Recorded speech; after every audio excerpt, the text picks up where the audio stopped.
Olá, eu sou o Leandro e hoje eu vou falar do PLS 261 de 2018, que é nada mais nada menos que o novo marco regulatório das ferrovias.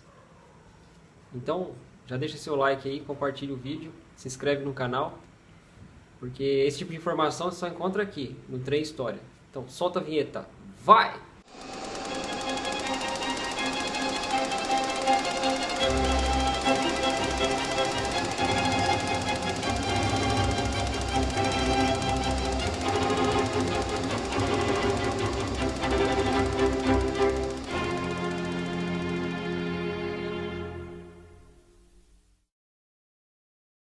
Então, pessoal, hoje eu vou falar do novo marco regulatório, né, que está tramitando no Senado. É um projeto de lei que muda completamente a regulamentação das ferrovias aqui no Brasil, né? No geral, é um projeto no geral é bom, tem alguns pontos que poderiam ser melhores, tem algumas ambiguidades, mas no geral ele mudaria bastante coisa. Ele funcionaria mais ou menos da seguinte forma: ele autorizaria autorizações de ferrovias. Ele também autorizaria uma empresa que já tem uma concessão de uma determinada malha, ela terceirizar a concessão, ela conceder parte da malha para outra empresa. O que significa isso? Essa parte é boa porque você pegar o modelo americano de concessão ferroviária, lá nos Estados Unidos existem em torno de 600 ferrovias, né, operando no país. Existem as ferrovias grandes, né, as linhas grandes lá, com a União Pacífica, a Burlington Northern Santa Fé, ou a CSX, mas existem centenas de outras ferrovias pequenas que operam linhas que seriam mais ou menos como ramais. São as chamadas short lines. Essas linhas pequenas, elas abastecem de carga as ferrovias maiores, né? Elas são ramais menores ali, que tem poucos quilômetros. Elas trazem carga para as linhas maiores, que são operadas pelas ferrovias maiores.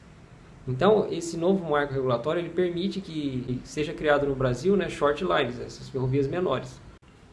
Então, por exemplo, uma ferrovia que já opera hoje no Brasil, assim que esse marco regulatório, digamos que ele seja aprovado, ela poderia pegar parte das linhas delas e conceder para outra empresa operar.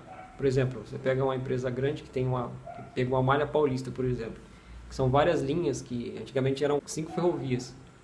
Então ela opera hoje em dia, por exemplo, a Rumo, ela opera apenas as linhas tronco, né? A linha tronco ali que tem mais movimento.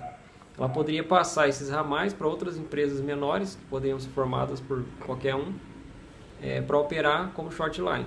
Seria ótimo, né? Seria como se tivéssemos voltado, né, no início das ferrovias no Brasil, onde haveria várias empresas trabalhando em conjunto. Então, o que a gente chama de concessão hoje, ele passaria a ser chamado de autorização. A autorização ela seria pedida mediante certos requisitos, né? Qualquer empresa pode pedir preenchendo os requisitos lá, que determina a lei. Que é, por exemplo, capital, estudo de viabilidade, econômica, etc. Essas autorizações elas não fazem mais distinção de transporte de carga nem de passageiro. Então, se digamos que o governo autoriza uma ferrovia a operar, né, em determinada região, ela pode operar carga e passageiro, não há mais distinção. Isso aí também é bom, né, porque volta, né, transporte de passageiro pode voltar. Uma coisa que ficou ruim é a seguinte questão, né, tem um artigo lá que um dos requisitos, né, para você requerer a autorização de exploração, né, do transporte ferroviário é que a sua empresa tenha 4% de capital de outra empresa ferroviária. Ou seja, isso aí vai gerar o quê? Se você não tiver aval das grandes empresas que já operam no mercado, você não vai conseguir montar a sua empresa. Então isso aí é ruim. Outra coisa também é que a regulação, né, do transporte seria feita pelas próprias empresas. Elas seriam autorreguladas. Isso aí é uma coisa que fica meio ambígua, porque na lei fala que as empresas são autorreguladas, no entanto, elas são reguladas pelo governo. Aí fica meio ambígua a coisa. Mas a questão dela ser autorregulada, na lei diz que ela tem que criar uma agência de autorregulação e tal. Só que essa agência tem participação, né, das empresas, de representação das empresas, e quanto maior a empresa, maior a representação que ela vai ter. Então isso aí reforça ainda mais o que eu falei, que a empresa grande ela vai continuar sendo dona do mercado e só vai poder operar quem ela deixar. Por exemplo, se pegar uma Rumo, uma MRS ou uma Vale, só vai poder operar no mercado quem eles deixarem, quem eles investirem lá os 4%, né, que impede na lei, e que elas autorizem pela autorregulação que elas fazem, que elas fariam, né, pela agência de autorregulação que elas teriam que abrir. O projeto ele não impede, o projeto de lei não impede que numa mesma região possam ser concedidos autorizações para mais de uma empresa. Isso aí também é bom, né, estimula a concorrência e tal. O direito de passagem, né, que é uma coisa que empresas que querem entrar no mercado falam, ficaria a critério dessa agência de autorregulação que seria criada pelas empresas que já estão no mercado. Ou seja, volta naquilo que eu falei, as empresas grandes que já estão no mercado, elas vão mandar no mercado, continuar mandando no mercado. Então, pessoal, essa lei ela é bem abrangente em certos aspectos, até que não necessitava de regulação, né? Ela fala até do atendimento, né? Que como tem que ser o atendimento da empresa ao embarcador ou ao passageiro, coisa que isso aí é praxe de mercado, não precisaria estar na lei. Então, no geral, como eu falei, no geral esse novo marco é bom porque traz umas inovações, não inovações, né, meio que resgata uma coisa que a gente já tinha no passado. Ela vai deixar a ferrovia mais operacional, porque o problema que a gente tem hoje do grande abandono da ferrovia foi essa unificação de várias ferrovias, que antigamente trabalhavam em conjunto. Que nem você tinha em São Paulo, por exemplo, 5 ferrovias, né? E de repente elas foram unificadas e várias linhas perderam sentido, né, de existir, porque a concorrência que existia deixou de existir devido a ser uma empresa só que operava todas as linhas, né. Isso eu falei em outros vídeos, vou deixar aqui o tag para vocês dar uma olhada. Vou deixar o tag também do vídeo que eu falei dos trens de carga, que lá tem algumas informações que vão complementar isso aqui, que vocês vão entender melhor. Vou deixar o tag aqui.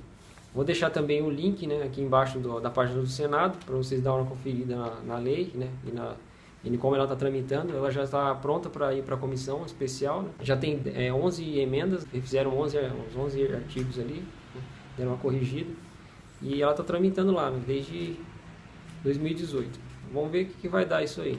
Seria muito bom se ela saísse do papel. Mudaria bastante coisa na ferrovia no Brasil. Seria uma grande evolução. Mas como eu falei, né, com algumas ressalvas, né? Algumas coisas aqui teria que ser discutida melhor, né, mudado. Com essa questão das ferrovias maiores, né, das ferrovias que já estão aí, né, com monopólio de regiões inteiras, elas continuariam, né, mandando na ferrovia como mandam hoje. Teria que ter o aval delas para outras ferrovias existirem e operarem. E a questão também da transição, né, que não se fala nada aqui na lei, não se sabe como seria feita essa transição do marco regulatório que existe hoje, da regulação que existe hoje, para essa nova. E outra questão também seria dos contratos de arrendamento de bens, né, do modelo antigo. Como é que ia ficar isso? O que ia acontecer com esses bens arrendados, né? Se ia vender para as empresas, se ia jogar fora, sei lá, não se sabe também.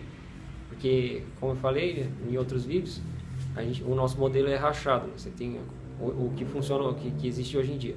Você tem as ferrovias, elas têm a concessão da exploração do serviço e elas têm um contrato de arrendamento dos bens que eram oriundos da Rede Ferroviária Federal, da FEPAS, né, que era da União.